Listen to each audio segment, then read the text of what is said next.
tell me that I'm never gonna make it. They want me to do something that could make sense. They hate when I keep dreaming I'll be famous, but I don't give a fuck, I'ma keep chasing.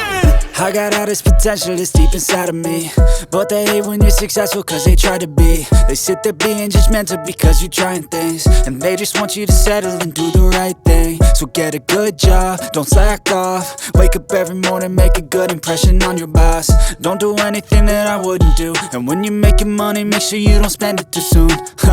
Fuck that, I'll do what I wanna do. I got a different path from everyone, and that includes you. Who are you to tell me how to live life? In these times it feels like nobody is right, yeah. So I'ma figure out what else we succeed, and then invest all of my time into that and proceed.